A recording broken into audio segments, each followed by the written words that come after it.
का भजन के बदले अगर संसार मिला तो उस संसार से आप कभी प्रसन्न नहीं रह पाओगे। इसलिए हमारी प्रार्थना है, महापुरुषों से, महत्पुरुषों से संसार कभी मत मांगना।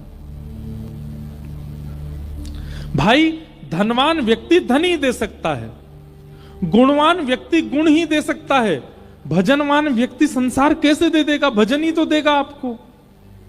लेकिन हम लोग क्या करते हैं, कई लोग हमारे पास भी, हम तो जबकि संत भी नहीं है, हम तो केवल कथा वक्ता है, हम कहीं जाते हैं आते हैं, महाराज जी हम पे थोड़ी कृपा कर दो, हम बड़े दुखी डोल रहे हैं आजकल, हमारे काम धंधे नहीं चल रहे, कुछ करो तो। अरे भाई, मैं क्यों कथा करता, मैं भी कोई फैक्ट्री खोल लेता, अपने सिर पे ही हाथ धर लेता, चल भैया तेरी फैक्ट्री खुल जाए। कई माताएं, कई भाई लोग आते हैं, माताएं आती हैं, हमारी बहू को आशीर्वाद दे दो महाराज जी। क्या दे दें आशीर्वाद, इतने साल हो गए इनको, अब आप कथा का एक फल ऐसा इनको प्रदान कर दें, संतान हो जाए। अरे आप संसार क्यों मांग रहे हैं? नहीं मांगना है। और हम मंच से कह रहे हैं, नीचे आके तो नहीं कह पाएंगे, कभी आपसे सामने बैठ के तो नहीं बोलेंगे, पर मंच से कह रहे हैं। जब आप किसी भक्त से, वैष्णव से, भजनानंदी से संसार की कामना करते हैं तो उससे मिलेगा, 100% मिल जाएगा जो मांगोगे, पर वो वस्तु फिर आपको वही वस्तु अप्रसन्न रखेगी, प्रसन्न नहीं हो पाओगे। एक बार एक हमारे जानकार हैं, उनका बेटा, उसने प्रेम विवाह की इच्छा प्रकट की। प्रेम विवाह करने के हम कोई विपक्षी नहीं है, पर प्रेम विवाह माता पिता और परिवार की रजामंदी से ही होना चाहिए, उनकी प्रसन्नता से होना चाहिए। माता पिता प्रसन्न है तो महाराज हमें क्या फर्क पड़ता, पड़े रहो कहीं, हम कर लेंगे कहीं जाके, ऐसा नहीं होना चाहिए। उनको रिझाइए, मनाइए, करिए, पर उनकी प्रसन्नता से। अगर वे अप्रसन्न हैं तो हाथ जोड़िए। तो एक हमारे संपर्क में थे, उनके पुत्र ने किसी से विवाह की इच्छा प्रकट की। अब सब लोगों ने, ज्योतिषियों ने, कई संतों ने, सबने कहा कि भाई इनका विवाह उचित है नहीं। माता पिता भी थोड़े से अप्रसन्न हो गए। देखिए, या तो दिखवाइएगा नहीं, और दिखवाने पर अगर थोड़ी चूक पता चल रही है तो फिर उस चूक का निवारण कीजिएगा।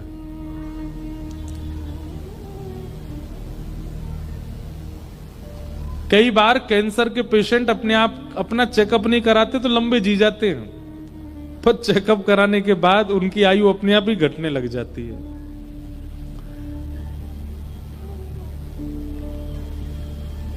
तो उन्होंने इच्छा प्रकट की कि मुझे उससे ब्याह करना है। अब ब्याह के लिए जब नहीं माना कोई भी, तो वो जिद करने लगे, नहीं मुझे तो उससे ब्याह करना है। तो उनके पिताजी अपने गुरुजी के पास गए, बोले कि बेटा बहुत जिद कर रहा है कि नहीं ब्याह तो वहीं करूंगा। तो उन संत ने क्या कहा, बोले कि 3 दिन का एक यज्ञ होगा, यज्ञ में कहना दोनों बैठे। 3 दिन का यज्ञ हुआ, दोनों बैठते थे जिनका विवाह होना था। तीसरे दिन क्या किया, उन महात्मा के करीब 20-25 साल पुरानी जटा, उन्होंने उन जटा को काट करके जटा यज्ञ आहुति में डाल दी। सब लोग देख के हैरान हो गए, ये क्या किया इन्होंने। तब वो महापुरुष बोले, देखो ये बालक विवाह का जहां मन है इसका, वहां जो हमको दिखा उचित नहीं था, इसलिए हमने अपने 25 वर्ष के संपूर्ण तपस्या का फल दे दिया। 25 वर्ष तक तो इसको कुछ नहीं होगा। अगर कोई संकट आना होगा तो 25 वर्ष तक तो नहीं आएगा, 25 वर्ष बाद बालक, तब तक शायद मैं जीवित नहीं रहूंगा, तू अपना ध्यान रखियो बस। ऐसा किया।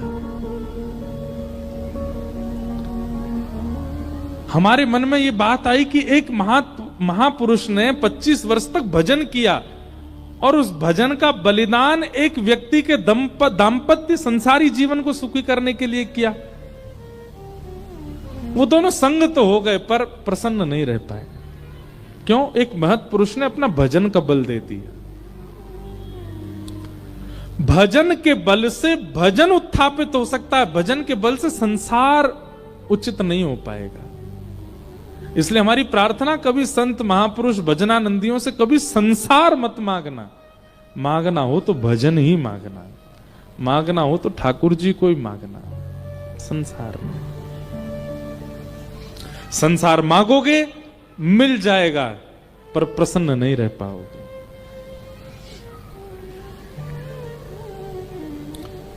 मांगा है मैंने श्याम से वरदान एक ही,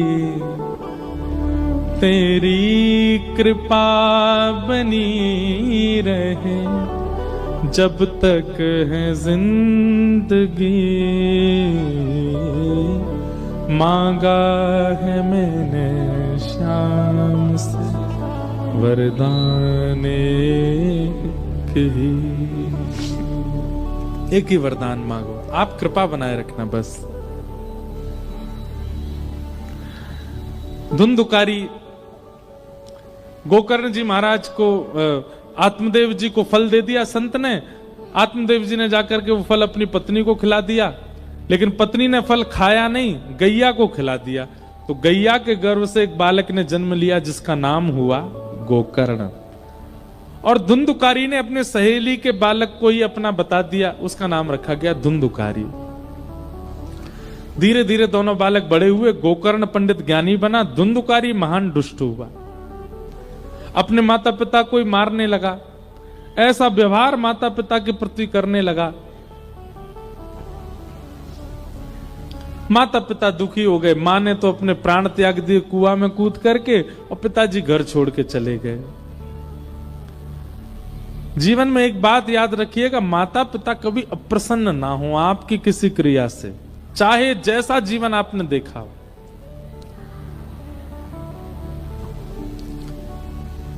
धुंधुकारी उसकी मृत्यु हुई और वो प्रेत बन गया।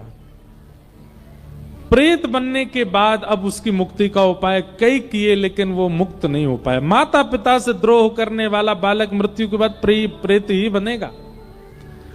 प्रेत बन गया, अनेक प्रयासों से भी मुक्त नहीं हुआ। तब श्री गोकर्ण जी महाराज ने उसके निमित्त भागवत की कथा की। सूर्य भगवान की आज्ञा से भागवत की कथा हुई, और सप्ताह कथा होते ही धुंधुकारी प्रेत योनि से मुक्त होकर के भगवत धाम प्रस्थान कर गया। बोलो भक्तवत्सल भगवान की। तो श्रीमद् भागवत कैसी है? प्रेत पीड़ा को दूर करती है। अगर कोई प्रेत योनि में चला गया है और उसके निमित्त भागवत जी का पाठ करा दिया जाए तो वो प्रेत योनि से मुक्त हो जाता है। तो भागवत जी के महात्म्य में दो बातें प्रमुख रूप से बताई। पहली बात ज्ञान और वैराग्य का उत्थापन, और दूसरी बात प्रेत पीड़ा विनाशिनी, प्रेत पीड़ा से मुक्त करती हैं। ऐसी भागवत जी को हम बारंबार प्रणाम करते हैं। बोलो भागवत महापुराण की। भागवत जी का महात्म हमने आज श्रवण किया। प्रथम स्कंद से हम लोग कल से कथा का प्रारंभ करेंगे। कथा का समय 3 बजे से है, आप लोग उससे पहले ही आ जाएं ताकि खूब आनंद विस्तार से कथा हो। आइए, वृंदावन के सप्त निधियों को बड़े प्रेम और भाव से, 7 ठाकुर हैं हमारे वृंदावन में, उनको प्रणाम करते हुए कथा को विश्राम देंगे।